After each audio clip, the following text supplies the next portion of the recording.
So normally I don't actually upload on Thursdays because as a rule I try to keep everything separated so I keep getting content out. But being as Lightfall has literally just dropped, I don't see a reason why I shouldn't release this. So this video is basically going to be about my Strand build, which actually ties in nicely to Void as well. Well, for Season of the Defiance anyway. Past Season of the Defiance, not too sure where the build is going to go, but this is what it is at the moment. So as I'm making this video, we are still quite limited in what we can do with Strand because quite a few fragments are locked behind the 7th of March, I think it is, and also the world's first raid race as well. But just going over the actual subclass itself, there's only one super, so yeah, go figure. I do use Gambler's Dodge for this because the melee ability is something we are going to want quite a lot. I've actually kept Grapple, and you'll see why I'm keeping Grapple as opposed to using Grenades in a moment. Two aspects I'm using is Widow Silk and Ensnaring Slam. They are literally the only two we can have at this moment. I imagine more will come out in the future. And the aspects I'm using is Thread of Finality, Thread of Ascent, Thread of Wisdom, and Thread of Mind. So just to go over them very roughly. Finishers Great Threadlings, very nice little addition to the build. Thread of Ascent basically reloads our equipped weapon whilst I'm mid-grapple basically, so this is quite nice when I'm on low ammo.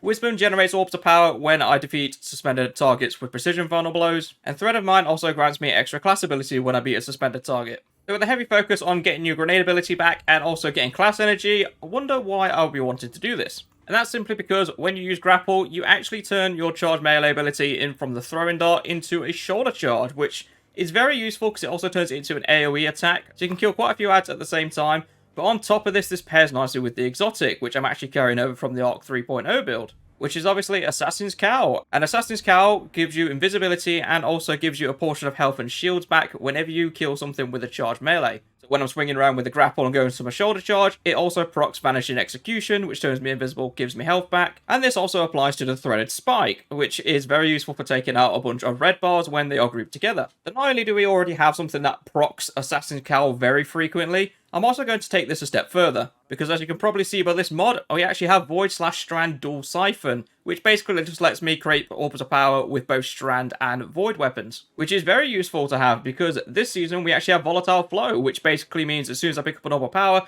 my Void weapons become volatile, which makes them even better. But going back to the other mods, I have Radiant Light and Powerful Friends still, and the reason I actually have this is just to support the fire team if I'm actually going through. I'm generating so many orbs of power with this build that it's just a massive benefit for me to have this on. So if anyone is running an armor charge kind of build, then this benefits them massively. Going over to the arm mods, I actually have Focusing Strike, Heavy Handed, and Void Loader. And the reason for this is because Focusing Strike will give me back some class ability whenever I kill anything with a melee attack. Heavy Handed means those melee final blows will generate orbs of power. And Volatile Loader just increases the reload speed of Void weapons. The chest piece, very basic, concussive dampener and sniper damage resistance. You don't really need anything specific in these. You can pick whatever resistance you want. It is really just preference on this. For the leg mods, I have Absolution, which reduces all ability cooldowns when I pick up an orb of power. I have Recuperation as well, which replenishes health whenever I pick up an orb of power. And then Orbs of Restoration, which just recovers the ability with the least amount of energy every time an orb of power is picked up. So basically, in a nutshell, anytime I pick up an orb of power, I get a lot of energy back to my class abilities, and I also restore some health at the same time. For the class iron mods, I actually have Distribution twice, because this will reduce all ability cooldowns when I'm using my class ability near targets.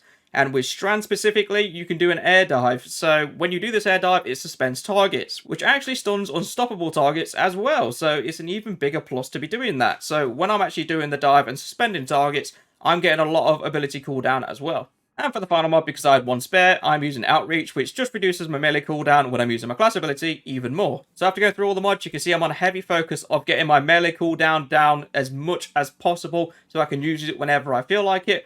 On top of this, I also want to try and have my abilities available at all times. But there is also a gun loadout for this as well that I've been using, which with a Horde, it's pretty much given at this point, and I just pretty much use with a Horde wherever I go. I actually use Funnel Web as a Void SMG. This also procs the volatile rounds I mentioned earlier, and also reload speed is improved because I've got the mod that helps that. On top of this, this is where I'm also generating a lot of orbs of power, so this actually benefits the class massively too. In future seasons though, I can see me swapping this out for a Strand SMG just to make it more cost effective and still generate a lot of orbs of power, so this build is still viable. But just for Season of the Defiance, it's more deadly to be using a Void one. Our weapon, I'm still using Reach Regret because Linear Fusion Rifle is still very good until I find something better, but for now I'm quite happy with the Reach Regret. And now we're going to go into the build and why it's so effective, and that's because this season we actually have a changed up artifact. So the artifact works in a way where if you unlock the perk, you have it on everything. You don't need to equip a mod, it's just there for you to use. But with me using a Void SMG, I get access to overload rounds on my SMGs, so that's overload taken care of. Unstoppable is covered because I can just use the Strand Dive, and that was stun and unstoppable. And then if I want to get full coverage, I can swap with a Horde out for Arbalist, which then gives me anti-barrier, so I can basically take care of any kind of champion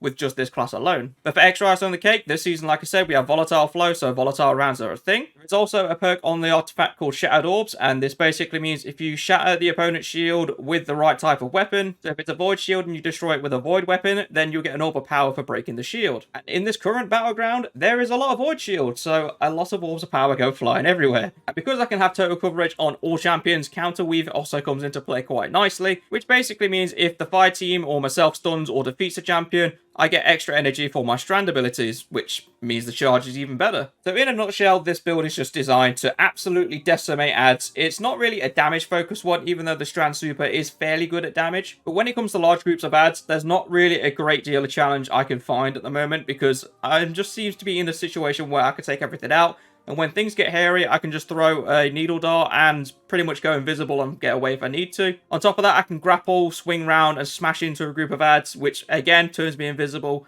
and actually lets me restore some health as well. So there's versatility here for a lot of different things. But that's the gist of this build. Please give it a go and see what you think. I'm loving Strand at the minute. I would even dare say this would work on other classes, but I haven't tested it yet on a Titan or a Warlock. But if you do try the build out, let me know down in the comments how it worked for you. And I'll be making another video on Saturday about the campaign, so look forward to that. But for now, I shall see you all in the next video.